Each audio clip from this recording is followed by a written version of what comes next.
Friends, welcome back to our channel Maths Addict. पिछले video में हमने रियल नंबर के जो बेसिक्स थे एक्सरसाइज 1.1 उसके बारे में बात कर रही थी। आज हम एग्जांपल्स के बारे में बात करने वाले और मैं स्टार्ट कर रहा हूँ एग्जांपल नंबर सेकंड से। एग्जांपल नंबर फर्स्ट आपको खुद ट्राई करना है। पिछले वीडियो में 2 नंबर के बीच हाउ टू फाइंड एसएफ मैंने सिखा दिया था, वो वीडियो देखिए और वहां से फिर एग्जांपल नंबर 1 ट्राई कर सकते हो। एग्जांपल नंबर सेकंड में आपको दे रखे prove that every positive integer even integer in the form of 2q and every positive odd integer in the form of 2q plus 1। तो देखिए प्रूफ वाले जितने भी क्वेश्चंस आएंगे इस एग्जांपल्स और एक्सरसाइज में सभी में सेम कॉन्सेप्ट अप्लाई करके क्वेश्चन को स्टार्ट करेंगे। इसमें स्टार्ट करता हूँ, let A B any positive integer, A कोई भी पॉजिटिव इंटीजर, और आप ये लिख सकते ए एंड बी दोनों की बात कर रहे हैं। इंटीजर्स सच दैट और बी क्या लेना है, बी आपको याद रखना है। उसने पूछा है 2q और 2q प्लस 1, तो यहाँ पर q के साथ जो नंबर होता है नॉर्मली उसको b मान के चलते हैं। ओके, तो b कितना लेने वाले हैं 2, such that b equals to 2।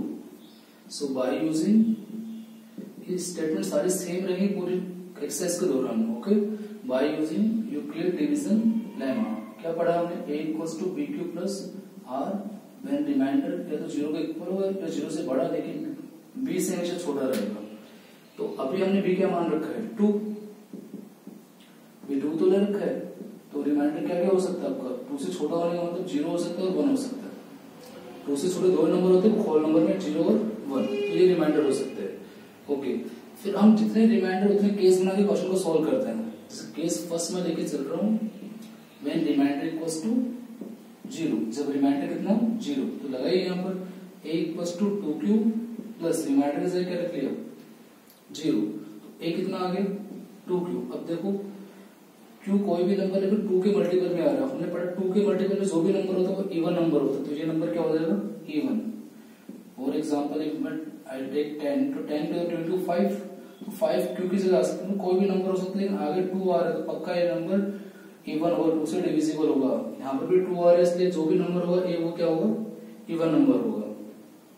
बात करें केस सेकंड की, केस सेकंड में देखिए जब रिमाइंडर कितना हो, व्हेन रिमाइंडर इक्वल्स टू 1, जब रिमाइंडर 1 हो, ए कितना बनेगा 2q प्लस 1, 2q प्लस 1। अब ध्यान से देखिए यहाँ पर 2q तो क्या है इवन मल्टीपल है, 2 तो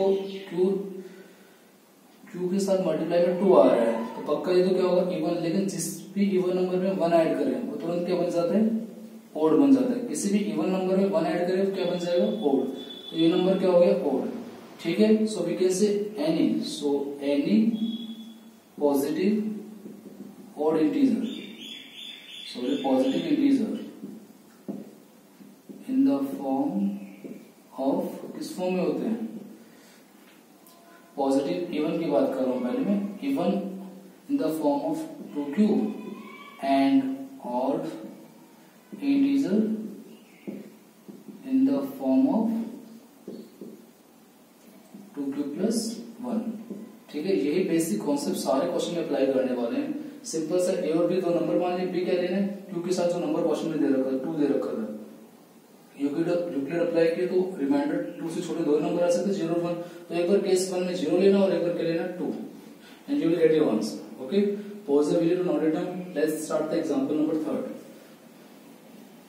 एग्जांपल नंबर 3 भी सेम प्रोसेस अप्लाई करेंगे। उसमें क्या कह रखा है एग्जांपल 3 में, prove that every positive odd integer in the form of 4q plus 1, 4q plus 3, okay, when q is an integer. तो सेम लाइन लिख रहा हूं मैं पिछले वाले एग्जांपल की तरह, late a and b are two positive integers,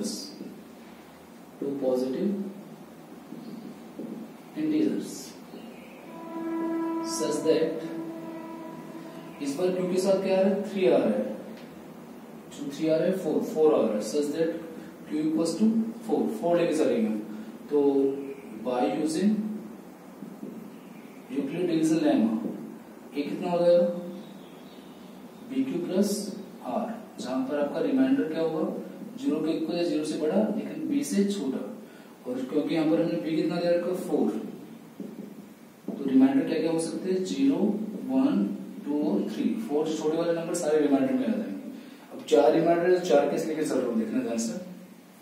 case 1 ले रहा हूँ मैं फर्स्ट में, व्हेन रिमाइंडर क्या हो 0, तो ये कितना बनेगा 4q प्लस 0। अब ध्यान से देखिए 4 2 के मल्टीपल में आता है और 2 का मल्टीपल है, इसलिए क्या हो जाएगा इवन हो जाएगा, क्योंकि 2 के मल्टीपल का मतलब इवन नंबर है। केस सेकंड लेते हैं, व्हेन r इक्वल्स टू क्या हो 1, तो r इक्वल्स टू 1 तो ये कितना हो गया 4q प्लस 1। अगर किसी को ये चीज समझ में आ रही है तो 4q देखो 4q को हम ब्रेक कर सकते हैं 2 into 2q, ठीक है। अब ये कोई भी नंबर है लेकिन 2 के मल्टीपल में आ रहा है, इसलिए क्या बन जाएगा इवन बन जाएगा, ठीक है। आप डायरेक्टली लिख सकते हो इसको। अब यहाँ पर हमने देखा था 4q क्या होता है इवन होता है, लेकिन इवन नंबर में जैसे 1 ऐड करेंगे क्या बन जाएगा ये और नंबर बन जाएगा। केस थर्ड है, केस थर्ड में रिमाइंडर कितना दे रखा है, इस पर 2 लेके चलेंगे, ये कितना बनेगा 4q प्लस 2। कॉमन क्या आ रहा है यहाँ पर, कॉमन ले सकते हो आप, 2 कॉमन ले सकते हो यहाँ पर, 2q प्लस 1। अब ध्यान से देखिए ये कोई भी नंबर हो लेकिन बाहर तो मल्टीप्लाई में क्या है 2, और 2 के मल्टीपल में कोई भी नंबर होता है वो क्या बन जाता है even, so it will become even number. Case 4 की बात करें, जब रिमाइंडर कितना हो 3, लास्ट रिमाइंडर 3 है हमारा, तो ये कितना बनेगा 4q प्लस 3। ओके, अब इसमें भी देखो 4q वैसे तो इवन नंबर है और इवन नंबर में ऑड नंबर ऐड करेंगे ऑड आने वाला है, फिर भी आप इसको थोड़ा सा डीपली समझने की कोशिश करो। देखो 4q और 3 को मैं ब्रेक कर सकता हूँ 2 प्लस 1। अब सर 2 प्लस 1 में क्यों किया, इवन और ऑड को डिफरेंशिएट 2 तो करते हैं, 2 से डिविजिबल है नहीं, फिर 2 से ब्रेक कर लिया। अब स्टार्टिंग में दोनों में देखो कॉमन क्या आ रहा है 2 कॉमन आ रहा है, तो क्या बनेगा 2q प्लस 1, यहाँ पर 2q यहाँ पर प्लस 1 और लास्ट में ब्रैकेट के बाद प्लस 1 है। तो देखो ये वाली चीज जो आ रही है वो 2 की मल्टीपल में आ रही है, इवन हो गई, लेकिन इवन में जैसे 1 ऐड करेंगे तो क्या बन जाएगा ओड बन जाएगा। अब आप चेक कर सकते हो जहां सा ओड नंबर है वो आपको या तो 4q प्लस 1 मिला है या फिर क्या मिला है 4q प्लस 3। और क्वेश्चन में ये तो गिवन था एग्जांपल नंबर 3 में कि ओड पॉजिटिव इंटीजर है तो 4q प्लस 1 की फॉर्म में होना चाहिए या फिर 4q प्लस 3 की फॉर्म में होना चाहिए। So it's all about example number 3। Let's pause the video to note it down and we are going to start example number 4. Example number 4 देखिए, ठीक है। एग्जाम्पल नंबर 4 तो वैसे खुद आप ट्राई कर सकते हो, इसमें कुछ नहीं।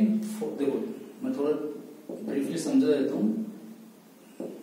एक स्वीट सेलर है, उसके पास 422 काजू बर्फी है और 130 बादाम बर्फी है, ठीक है। he want to arrange them in the tray में अरेंज करना चाहता है वो उनको, ठीक है।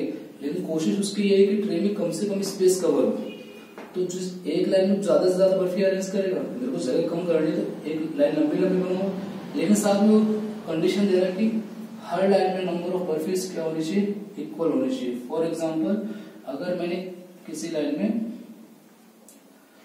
5 बादाम बर्फी रखी तो हर लाइन में 5 तो बादाम बर्फी होनी चाहिए, और कोई दूसरी लाइन है यानी बादाम बर्फी वाली भी लाइन में 5-5 बादाम बर्फियां मिलेगी आपको, ओके। और काजू बर्फी वाली लाइन में भी 5-5 की काजू की बर्फियां होनी चाहिए, 5 से ज्यादा 5 से कम बर्फियां नहीं होनी चाहिए। तो पूछा एक लाइन में कितनी कितनी बर्फियां अरेंज करे ताकि कम से कम जगह कवर हो जाए। तो एक चीज तो पक्की है, कम से कम जगह के लिए मैं एक लाइन में ज्यादा से ज्यादा बर्फी अरेंज करूंगा, ठीक है। और देखो ज्यादा से ज्यादा बर्फियां वर्ड आ रहा है ज्यादा से ज्यादा, और ज्यादा से ज्यादा वर्ड का मतलब हम एचसीएफ की तरफ जा रहे हैं।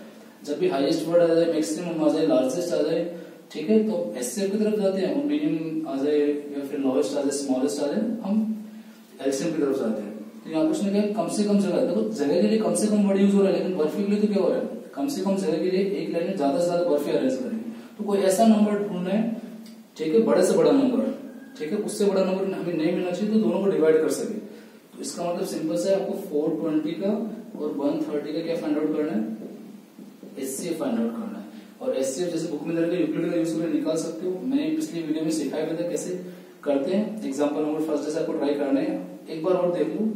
420 को हमने ए कंसिडर कर लिया और 130 को बी। तो यूक्लिड क्या कहती है, 420 को हमने यदि 130 से डिवाइड करें कितना टाइम लगा, 39 प्लस 30, ये होगा रिमाइंडर 30 बनेगा। फिर आपने 130 को वापस से डिवाइड किससे किया, रिमाइंडर से, पूरा कॉन्सेप्ट समझने के लिए प्रीवियस वीडियो दे सकते हो, उसमें सब कुछ एक्सप्लेन कर रखा है। 30 से डिवाइड करेंगे, 34 से 120 प्लस रिमाइंडर कितना है 10। अभी भी रिमाइंडर 0 नहीं है तो वापस डिवाइड करेंगे। 30 है, 30 को डिवाइड करेंगे किससे, रिमाइंडर से, 10 से, कितना टाइम 3 टाइम, रिमाइंडर कितना आ गया 0। कब तक डिवाइड करते हैं, जब तक रिमाइंडर क्या नहीं आ जाए, 0 नहीं आ जाए। और इस बार हमें रिमाइंडर 0 मिल गया तो लास्ट डिवीजर, लास्ट में डिवाइड किससे किया था 10 से, तो लास्ट डिवीजर ही आपका क्या होता है, एचसीएफ होता है। तो एचसीएफ कितना आ गया 10। तो उस स्वीट सेलर को कम से कम ट्रे में स्पेस कवर करने के लिए एक लाइन में 10 बर्फी अरेंज करनी पड़ेंगी। Okay, so it's all about the example number 4। उम्मीद है आपको क्वेश्चन समझ में आ रहे होंगे। ओके, नेक्स्ट वीडियो में एक्सरसाइज स्टार्ट करेंगे, तब तक के लिए अपना ध्यान रखिए। और यदि वीडियो पसंद आ तो प्लीज आपसे रिक्वेस्ट है कि अपने दोस्तों के साथ भी शेयर कीजिए। Okay, bye bye.